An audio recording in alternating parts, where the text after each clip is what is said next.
What's going on, y'all? It's your boy, Dr. Andy, and today I'm going to talk about the way I actually purchase my football boots. Now, I think that boots is something that in the past year or so, I've really gone headfirst into the research in terms of health, safety, performance, and just overall lifestyle and the way people in the beautiful game view their own boots. So what I want to do today is talk about two things that I consider non-negotiables when I buy new boots that's directly related to health and safety, and three other things that I also consider that you guys probably do as well. And at the end, what I'm going to do is unbox a pair of boots that I just bought for a specific purpose, and I'll explain to you the whole breakdown about why I decided to purchase this pair of boots. Now, my two non-negotiables when I buy a pair of boots really comes down to two things. One, how well does the boot fit my feet? And number two, how well is the boot designed for the surface I'm about to play on? So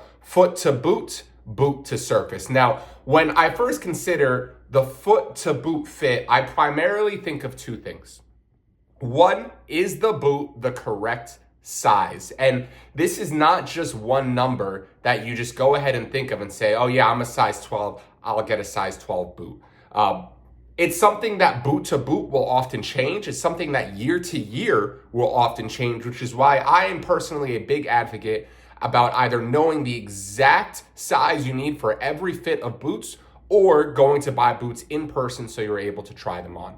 Now, secondary to shoe size, I am also a huge proponent on buying the right stud type for the surface you're about to play on. And this, I really mean buying the right pair of boots for AG, for FG, for SG, and for actual turf, as well as futsal. And I think I'm gonna do a whole nother video on all of that together. But I am a huge proponent on, if you are playing on a firm ground surface, you must have firm ground studs. If you are preparing for a soft ground surface, you must have soft ground studs. If you are preparing for a artificial ground surface, you must have artificial ground studs. For me, those are absolutely non-negotiable. So we have the stud type, which is primarily going to show you how the boot interacts with the ground.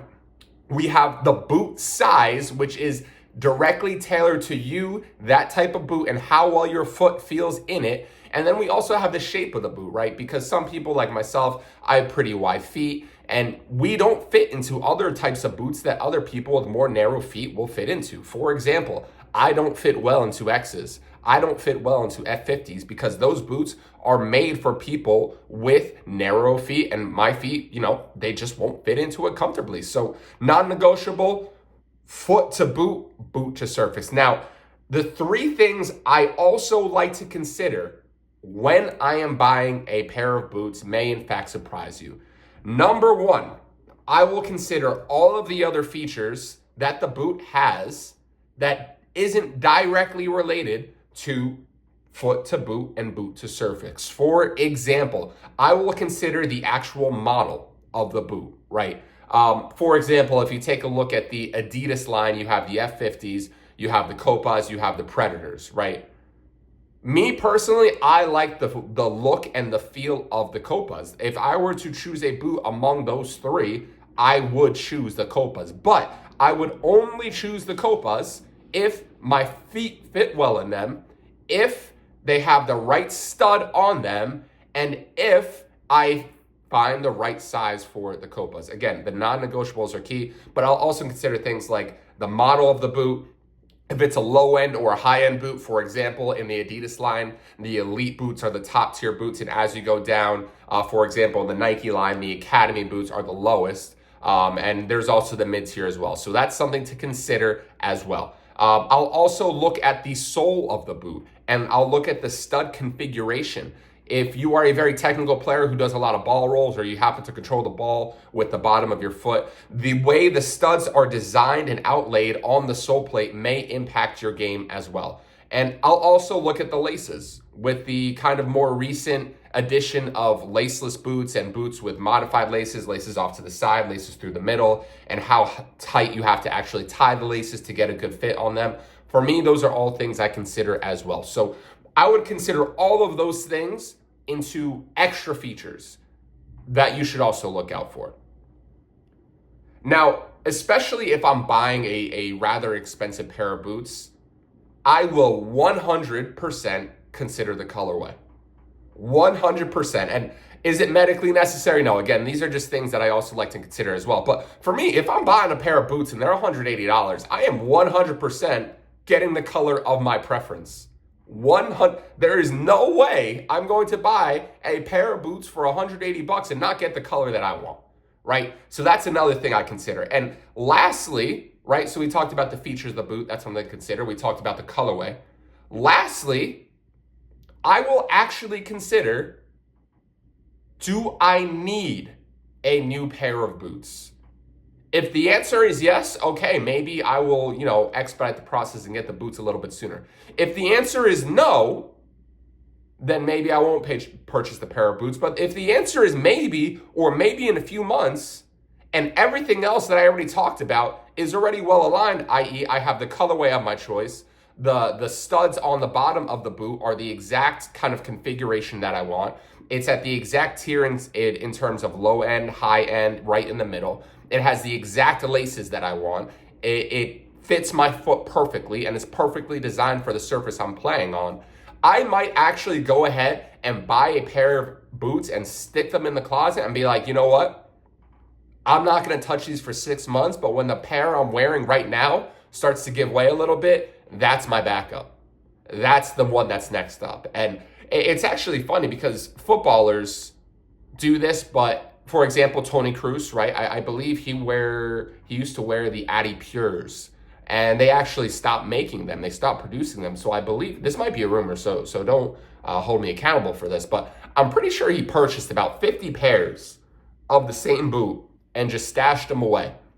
And every time he needed a new pair, he took it from the stash.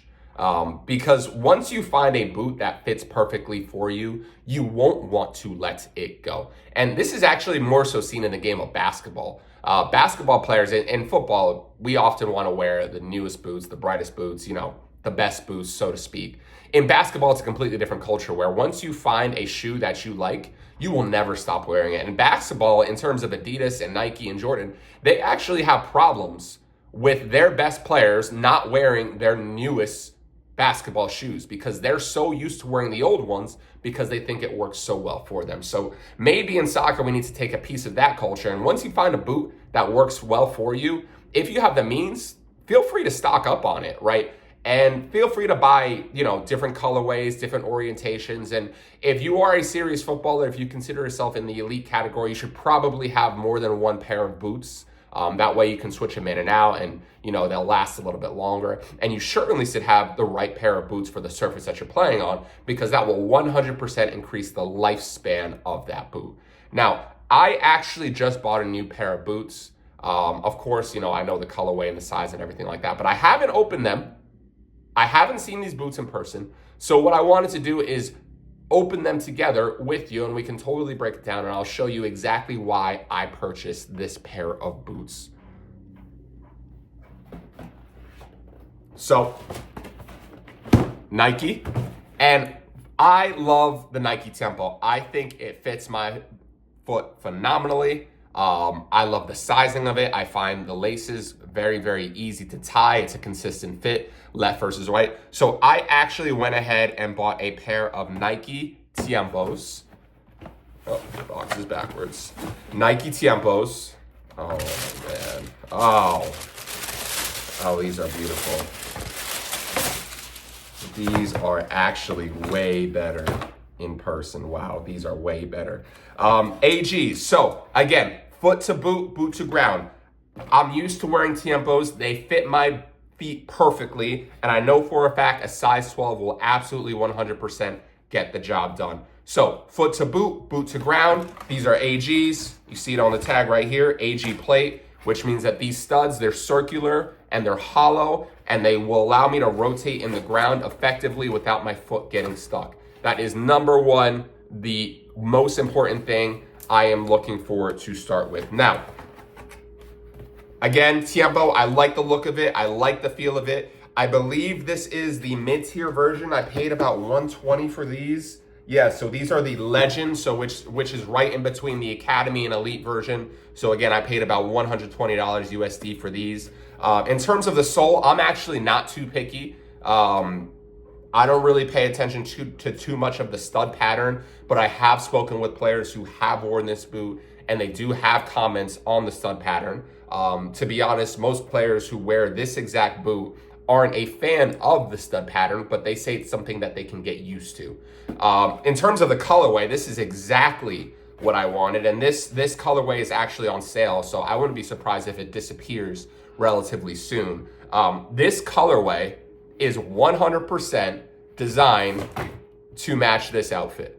I will use these boots specifically to record content, and the field I record content on is a very poorly managed and poorly maintained turf field, which is why I went with the artificial ground studs. If you actually look back on my Instagram a few months ago or a few weeks ago, I actually was wearing a pair of F50s from 2010 with a very similar colorway. It was mostly black and white and neon green as well, but the studs were just not going well into that surface. So I actually, decided to get this colorway because it looks good and I'm on the gram and I want to make sure, if I'm paying $120 for a pair of boots, it's gonna match. So hell yeah, I'm gonna be wearing this. This is good. And do I need a new pair of boots?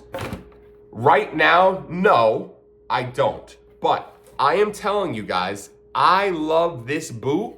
I love this boot so much. I love this boot so much. It fits me so well. And I'm worried that eventually they're going to change something about it. With AG boots, companies are very, very, very quick to change the stud pattern and configuration. And I personally think that this is the best AG boot out on the market that I've ever seen. This boot, I love it. I love it. So I will probably end up getting a third pair of these boots, probably in a different colorway. Maybe I'll go blacked out. Maybe I'll go a more neon color. But I'm absolutely in love with this boot. And as long as I will not play on turf anymore without this boot. This boot is absolutely perfect, and that's the exact reason why I decided to get another one. So I'm really excited to go shoot content with these boots. I'm actually about to go do that right now. So thank y'all for watching. I appreciate you. Like, comment, share, subscribe, thumbs up. Appreciate y'all. Have a good one.